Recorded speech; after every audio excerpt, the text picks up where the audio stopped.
All right, welcome back to another episode of Two Point Sports. Today we're going to preview the OU Texas game. Finally back to a regular week after the Oklahoma bye week. We've got maybe the biggest game of the season. I know the Alabama game's further down the line, but this is going to be number one versus number 18. Not the game of the week because the weekend is packed with some pretty good games, but I think this was I know we're probably biased, and I'm sure Texas fans are going to agree. This should be the game of the week around the country. Oregon and Ohio State are playing, but this is a real rivalry that a lot of people are going to be tuned in on. So we're going to talk about the X factors for both teams, what we think Oklahoma is going to need to do to be able to pull out a win here, because anything is possible during this game. And it's not about the spread necessarily. Before we get into everything, make sure to like, comment, subscribe. Let us know what you think and your predictions for this week's OU Texas game. And follow all the links down below in the description so that you know when we post new videos. We're tweeting them out. Should be posting on Facebook. We have it linked. Hopefully it is. Honestly, not double checking. But let's get into it. As I said, Oklahoma and Texas are coming off their bye weeks. Probably benefited a lot from that, not just from the rest and the practice they got, but from the hectic weekend of college football. A lot of teams that were ranked above both schools. Obviously, Texas only needed one school to lose, and that one school managed to lose against Vanderbilt. So Texas is now the number one country in the land, according to the AP. And Oklahoma is tied in a three-way tie for 18. Don't know how that's possible, but they are. Brandon, we were talking a little bit before we started recording. There's a lot of things that need to go in Oklahoma's way, but what do you think a realistic outcome for this weekend is if Oklahoma is going to pull out the win? Yeah, I mean, first of all, like how exciting is this? I think it's the best time of the year, man. This game, this weekend, this whole week, this Texas hate week is gonna be a lot of fun on Twitter, social media. We're gonna throw out a lot of shit. Who's your least favorite Texas player of all time? Stuff like that. It's a fun week to hate Texas. It's a fun game. It's a great environment. I unfortunately won't be able to attend, but you'll be in Dallas for the game. Jealous, but yeah, it's a great time. I'm very excited as a Sooner fan for this weekend. Like I said, I think it's the best weekend of the year. In terms for Oklahoma to win, I think you have to play like you did against Tennessee. I think Tennessee is a top 5 offense in the country on total offense. So is Texas. I think the reason you lost to Tennessee is because you get 2 turnovers deep in plus territory and don't do anything with it, and that really cost you the game there. There's if we score those 2 times, there's a very real possibility that Oklahoma's 5-0, Texas is 5-0. This is a top 5 matchup, and it's no doubt the game of the week. But unfortunately, we were unable to do anything with those turnovers against Tennessee, and that was the difference. And I think that's going to be something that's going to happen in this game as well. Oklahoma is number 3 in the country, tied for number 3 in the country in turnover margin at +8.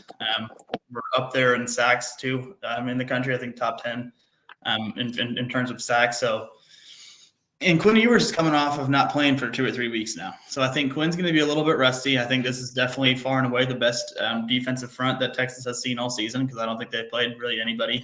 Michigan is okay, I guess, but they're still a 2-loss program, and they're not the same Michigan team that won a national championship last year. There is a steep decline over there in Ann Arbor.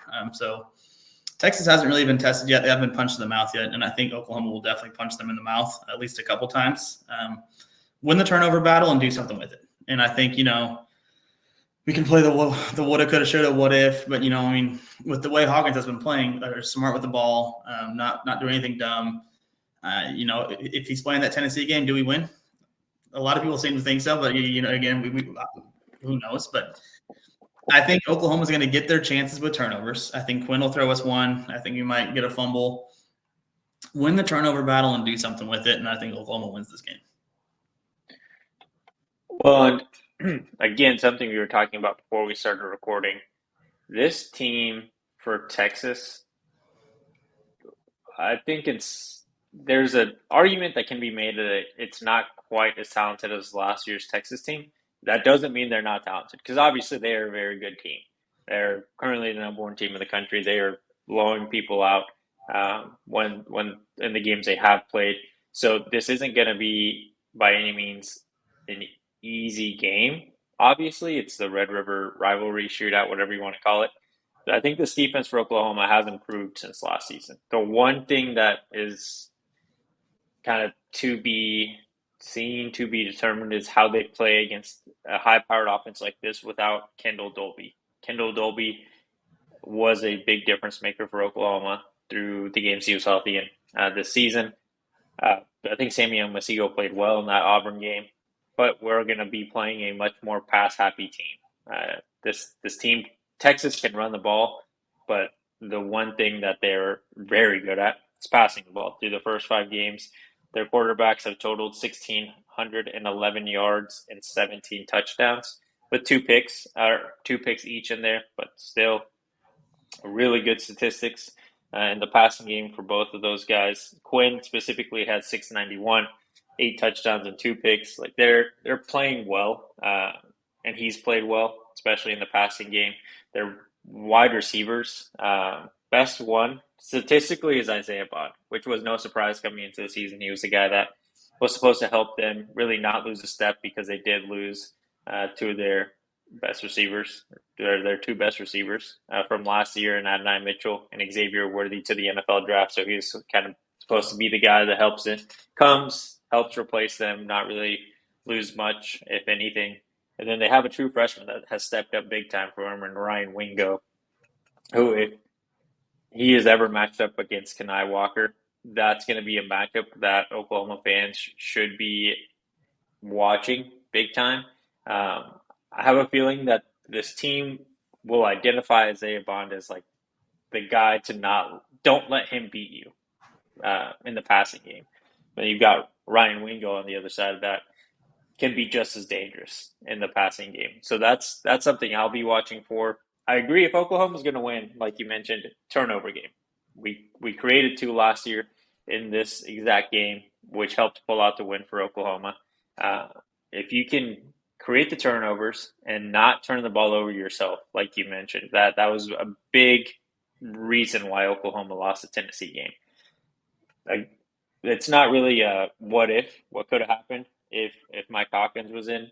Even if Oklahoma still loses that game, if Oklahoma just doesn't get those 2 turnovers and plus territory, like you mentioned, just gets field goals, settles for field goals both times, it is a different story that you're telling. Maybe not undefeated, but both offenses have to keep pushing.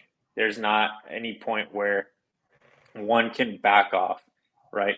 Because they're going to have to keep moving the ball, or try to move the ball however they could. At that point, neither team was really doing well offensively and saying they moved the ball efficiently up and down the field. So with Mike Hawkins, for Oklahoma's offense, it's going to be his legs. Can he create as many opportunities as someone like Dylan Gabriel did last year? And Mike Hawkins is a much better runner by far than Dylan Gabriel is and was for Oklahoma. So how Texas answers or tries to limit those opportunities for Mike Hawkins is going to be interesting. I'm assuming Anthony Hill is going to be the guy that will probably be assigned to him. He is their sophomore linebacker, super talented. He played really well last year in the Red River game. He's played pretty well. I'm not going to pretend like I've sat down and watched really much Texas, but from what we've listened to and heard, he's been a good part of that defense, especially for someone that's so young. So we're on the same page. Create turnovers and don't do anything. Don't create or don't give the ball up yourself. That's when Oklahoma is going to be in a position to lose. The spread itself, though, being 14 or 14 and a half, whatever you find it at, is kind of crazy. I look back over the last 10 years, not including the Big 12 championship, so just Red River games, no game has been decided by more than a touchdown. Usually less than 7 points. A 49-0 game. Except for that game. No game where both teams have a competent quarterback or any quarterback, where injuries didn't play a big factor. Outside of that 49-0 game, no Red River game has been settled by more than a touchdown in recent memory. No, I mean, 100%. If you are a sports bettor, I think Oklahoma plus 14 is free. I don't think there's any way it's going to be an ugly game. That's the history of this game. It's going to be close no matter what. Seemingly no matter how bad or how good somebody is. And this year we have two really good teams. I think obviously with Texas it's the big three. With Wingo, Bond, and Golden as their big three receivers that are playing really well, and then you've got Gunnar Helm at tight end playing really good ball for them as well. But I think we're going to be able to get pressure, and that's going to change the game, and that's something that is going to help us out a lot. And then what I am excited about for Oklahoma, and something that Jacoby Johnson has made the switch to receiver. Obviously we didn't throw him out there against Auburn because it was really new. Probably had 1 week of practice in receiver. Let's not show anything. But now we have the bye week, so he's really got 3 weeks of being a receiver going into this game, and that's somebody that there is zero game tape on for anybody in the country. And I think if Oklahoma can throw him out at receiver, that's a guy that nobody in the country has seen play offense yet. So there's no way to really. You don't know what he's going to bring, what he's going to do. The only people who know what Jacoby's going to give you is Oklahoma, and that's a huge, I think, advantage that we can play there. Is we throw a guy like Jacoby Johnson out there where there's zero game tape on, and then they don't know whether this guy's going to, is he a burner? Is he going to run these intermediate routes? What is he going to do? And what does that open up for guys like Brendan Thompson?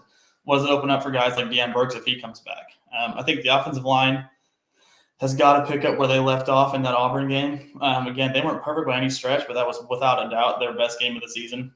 Was against that Auburn front, which it's not a bad front. I mean, Auburn, I get it. They're 2-4, but they're not a bad team. They were in that game against Georgia for most of the game on Saturday. It was 14-10 midway through the third, and then they had a turnover on 4th and 1, and Georgia kind of scored to make it 21-10. And from there, it kind of rattled, but that was late third quarter. I mean, for most of that game, Auburn was right there with Georgia in Athens. I mean, that Auburn team is not as bad as that record indicates, and I think. Going into this game, there's no doubt Oklahoma is more battle tested. Tulane beats, I think, every team on Texas' schedule that they played this season, with the exception of Michigan. I do think Michigan would have beat Tulane, but I mean, Tulane's 4-1 against that Texas schedule. So they have not really been, they've not been tested. I think Brent Venables every single, with the exception of the 49-0, year or whatever, but I think he's gonna have a pretty good game plan dialed up for Texas. He always seems to lock in for these big games. I think we'll get some blitz packages going. I think we're going to get Deshaun McCullough back for sure, which will help a lot in Cheetah with him and Sammy being able to rotate there. There's a lot of things to be excited about. Hopefully Deon Burks is back. Hopefully Taylor Tatum's back. There's some players that we're getting back that I think are going to be monumental in the outcome of this game. Yeah, and as you mentioned, Oklahoma is definitely the more battle-tested team here. I think if Oklahoma can figure out something in the pass game, and it doesn't have to be anything crazy, but just create some longer plays where the ball is completed 15, 20 yards down the field, this is one where OU can pull away late in this game. Because when you look at that Michigan game for Texas, that's the quarterback that's done the best against this Texas defense was Davis Warren for Michigan, statistically. He still threw 2 picks, so they can create some turnovers, but Davis Warren also is no longer the starting quarterback for the Michigan Wolverines. Don't know who it is, but it's not Davis Warren. So clearly even Michigan does not believe in him anymore. He threw 1 touchdown, 204 yards. The one thing that Texas did do well, though, in that Michigan game is stopping the run. They only allowed 80 yards in that game. Michigan hasn't shown to be the Michigan they were over the last couple of years in the run game specifically, but they still have a good line. Like, they were able to dominate in the trenches. That's one thing that really the Oklahoma offense hasn't been great in the air or through the ground, but if they can limit that run game for Oklahoma even more, that's where I could see Texas kind of putting the stranglehold on what Oklahoma can do offensively. And that's why I said earlier Mike Hawkins has to be the X factor, because his legs are going to be a lot more dangerous than any running back that Oklahoma currently has, not because of their talent, but because of this offensive line and how they performed. It hasn't been great. They popped up a couple of bigger runs, but it hasn't been enough. If Taylor Tatum can come back, then maybe the story's a little bit different. By how much, I don't know, but that's going to be something to watch later this week. This defense, though, is the hardest thing. The hardest defense or the biggest competition that Texas has had. I mentioned how Texas has really good receivers and a good offense, but the defense that Oklahoma has put together this season, regardless of what people want to say after the fact, with the Tennessee and Auburn game, which were the two SEC games for Oklahoma, Tennessee is a very good offense. And even if we run with the narrative that Tennessee backed off offensively in the second half, through the first half, they weren't very good offensively. And that's really when Oklahoma was able to buckle down and keep that offense from putting anything together. They did a little bit better in the run game in the second half, but first half wasn't great, really, either both passing and running. If it wasn't for their one giant their touchdown pass to Tyquan Thornton, I believe his name is, or Dante Thornton, the stats look different. Obviously, it happened, so what happened. Oklahoma was able to put something together defensively there. Against Auburn, the issue was tackling there for like a stretch in the late second quarter, early third, or really most of the third. But first quarter looked good. Started off with 2 3-and-outs, or 3 3-and-outs. Now I don't even remember. It feels like it's been forever. And then they were able to come up with a key stop at the end of the game. Obviously, everyone remembers that one, Kip Lewis's pick six. The defense can do a lot of really good things. The question's always going to be for this year's Oklahoma team, the offense. And one thing I mentioned to Brandon earlier is something that concerns me with Brent Venables' team through his first 2 seasons so far. How does this team look after the bye week? Because year one was pretty bad offensively. It was like 170 yards total passing for Dylan Gabriel. Wasn't a hot run game, but they were able to pull out a win against a bad Iowa State team. Then last year, you look like you could potentially be the best team in the country after you beat Texas, have a bye week, and then you put up a stinker against UCF. You managed to win it, but it was not very good. So can they figure something out where they complete what they need to and put together a really good complementary game of football and be able to win the game? Yeah, the post bye week blue, for whatever reason, it seems to be a thing for Oklahoma right now, or for the past 2 years, and that I think it's definitely something to be concerned about. But I think with this year's team in particular, with how beat up they were, I'd much rather would have that bye week, just the opportunity to get some guys back. Apparently Brent Venables said today, this is just a take here, so I'm not by any means saying this is going to happen. Jalil Farouk was a 6 to 8 week guy. This is week 6. This is this Texas game. He's got the boot off now, and Brent Venables said he hopes he can return soon. Man, how great would that be if Farouk can somehow get out there and play Saturday? I don't think so. I don't think there's any chance, but that'd be pretty neat. But I don't know. I think just limit the big plays, because that paired with, and mainly against Tennessee, was not capitalizing on 2 great defensive plays that we were able to make against them. But the second thing that killed you in that game was that huge play. And if you give up a big play, run them down. If you give a 65-yarder but you make a tackle at the 7-yard line, I like our defense's chance a lot to hold them to 3 there. You know what I mean? And that field really shortens. And obviously, look at last year, that huge goal line stand against Texas. Last week against Auburn, they're able to hold them on a goal line stand on the second drive of the game. Limit the big plays, but if you give up one, don't give up a big play touchdown. Find a way to make a tackle at the 5 or 6 yard line. And I have a lot of faith in the defense there, especially with McCullough coming back near that goal line area to at least limit it to 3. You have to limit the big plays. You have to establish some sort of run game. I think Taylor Tatum should be back, and that will be huge, because I 100% agree with you. If Hawkins can bust a couple 20-yard runs or 15-yard runs, 10-yard runs, and Texas to keep him, contained, if they have to focus on that, and they start, and then I think it really opens the game up for guys like Javonte Barnes and Taylor Tatum. I think they'll be able to hit holes better if Texas is worried about the quarterback run game like they were last year with Dylan Gabriel, obviously running for over 100 yards. And like you said, he's probably, I mean, Dylan Gabriel's a great athlete. I like Dylan Gabriel, but he's probably half the runner that Hawkins is. And that's the reality of the situation here.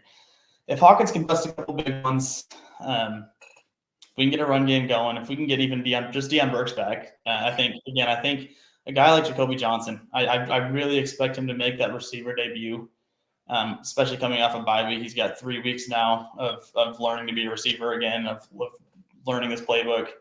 I do expect to see Jacoby Johnson out there, and that's going to be a wild card because, again, nobody knows what you're going to get there except for Hawkins, except for Brent Venables, except for Seth Luttrell. You know, the guys internally are the only people that know what he's going to bring. So I think it's a huge advantage. Just limit the big plays, capitalize on the turnovers because they will come. And don't get behind on the sticks and don't. I think a lot of the times in that Auburn game, we found ourselves in defensively. It was 2nd and 3, 2nd and 4, way too often, and I don't think that's a spot that you're going to want to be in against Texas consistently. I think you want to live in that 2nd to 7 and longer type range, and I think right there, I think you're going to be in the game. Yeah, I agree. The people coming back and coming in for Jacoby Johnson is going to be what could help Oklahoma elevate this offense now with Mike Hawkins at the quarterback position. Seth Luttrell, he's had some good tests. I think Tennessee's a pretty good defense. Auburn's a good defense. So he's been tested as a coordinator, but this isn't maybe so much the team or the team on the field, but the name across the chest that we're playing. We're playing Texas. Like, if you can't get up as a coordinator and put together the best game of your career so far at Oklahoma or ever, then it's going to be a problem. And we may not see him past this season. Like, he's got to put something together here that, as much as I would be the first to say I don't think fans can make too big of an impact at this point in the season, but with how he's looked so far through 5 games, and if he puts up another stinker, I think you don't have much of a choice as a Brent Venables to protect his job for much longer if he doesn't, get things put together. It might be his first year, but he was an internal hire, and it was supposed to be for a reason so that this offense didn't really miss a step, and boy, has it missed a step. It's missed about 500 steps, and something's got to give. 100%. I mean, 100%. And then you got to say, people can say what they want about Jeff Lebby. I know there's opinions out there about him, whether you liked him, whether you disliked him, whether he was great, whether he sucked, whatever. What's undoubted, what you can't, question at all is he put together the best game of his entire career was that Red River game last year. I think he was borderline flawless as a coordinator in that game. With, that was the first time that they busted out the quarterback run game with Gabriel. To that extent, where there was so many, specifically designed quarterback run plays, and that was the difference in that game. It really set Oklahoma apart. It really gave him a lot of big plays. I think Jeff Lebby was wonderful in that Texas game last year, and 100%, I agree. I think Seth Luttrell has to be the best game of his career so far as an OC. And I think what he has working for him is, again, I think you're going to get some guys back. I have a good feeling you get Taylor Tatum back. I feel like you probably get Deion Burks back. And now you have a quarter and a half and a bye week under your belt with this current offense, with what the offense is going to be going forward. So it's not brand new. He kind of knows what he likes, what he doesn't like. I think the tight ends are going to be big. He seems to get Bauer Sharp specifically involved. I think he's going to make some plays there. You had 2 weeks to prepare. You know what your offense is going to look like. Really no excuses. I get that you're still not totally healthy. I mean, I would love to have a Nick Anderson 100% for this game. I'd love to have Jalil Farouk 100% for this game. I'd love to have Andrell Anthony 100% for this game. You know what I mean? But unfortunately, that's not the reality for Oklahoma. So you know what you have, so we can't keep playing that card. But, I mean, if you just take what you have back, because there's some pretty talented players in Burks and Tatum, and 2 weeks to prepare, there's no reason that Oklahoma should not come out with a fantastic game plan. Agreed. Okay, let's move on to X factors and score prediction. You want me to go first? Or you want to go first here? You can go first. All right. So I already said my offensive X factor is going to be Mike Hawkins and his ability to run the ball. On the defensive side, I'm going to go with the safeties. Billy Bowman, Peyton Bowen, Robert Spears-Jennings. Those three guys are going to be vital in making sure that Oklahoma can maybe not eliminate the passing game for Texas, but at least limit anything explosive. That's got to be the key here. Don't let them get too many big plays off in the pass game, because your front seven is going to do their job. Like that's a front seven that you can trust. All you got to do is have good coverage, and turnovers are going to come.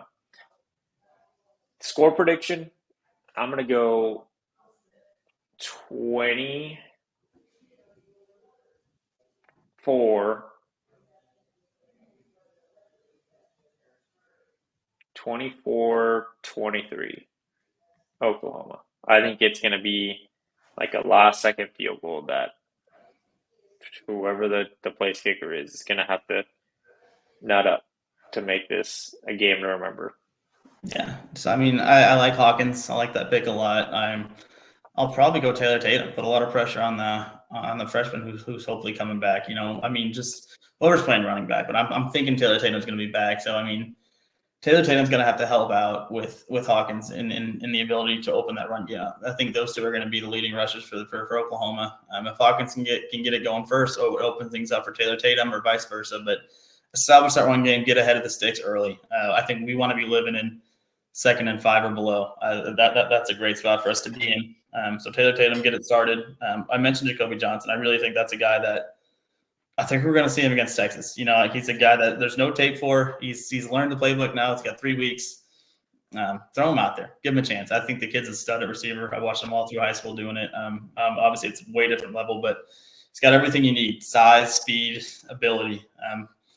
And no one's seen him. I think Jacoby Johnson can make some big plays in this Texas game.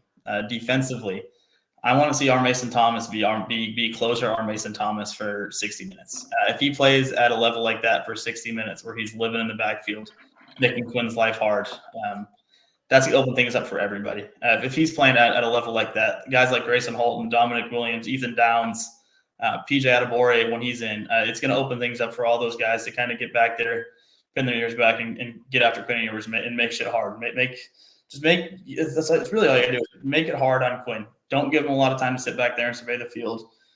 Live in the backfield. That's where you got to be. Stutzman, Kip Lewis, Kobe McKenzie, those guys. The front seven. You got to limit that Texas run game and get after Quinn Ewers. And I think the guys we have are very capable of doing that. I'd like to see closer R. Mason Thomas for 60 minutes. That would be really damn cool. Score prediction, I'm going to go 27-23. I think they're going to get their yards. They're going to get their plays. At the end of the day, they're a top 3 offense or something for a reason. They've got a lot of weapons, but I think this defense is going to bend, not break for a lot of the game. And I think if we hold Texas to 3 or 4 field goals, I mean, I think we're okay with that. If you limit their drives to field goals, give up a touchdown or so. I think you're living in a good spot there, and I think the offense will do enough, especially capitalize on turnovers, because again, they will come. I think Oklahoma gets 2 turnovers again in this game, so capitalize on those 2 turnovers, especially if they're in plus territory. And for fuck's sake, if you get the ball at the 5-yard line like you did against Tennessee, that has to be a touchdown. There's no doubt about it. You have to punch that in. Capitalize on shit like that, and I think Oklahoma wins this game. Agreed. All right. Let us know what you think, your predictions, X factors, all that jazz in the comment section down below. Like, subscribe, turn on the notification bell so you know when we post our next video, and follow us on all the links in the description down below. We appreciate y'all watching. We'll see you next time.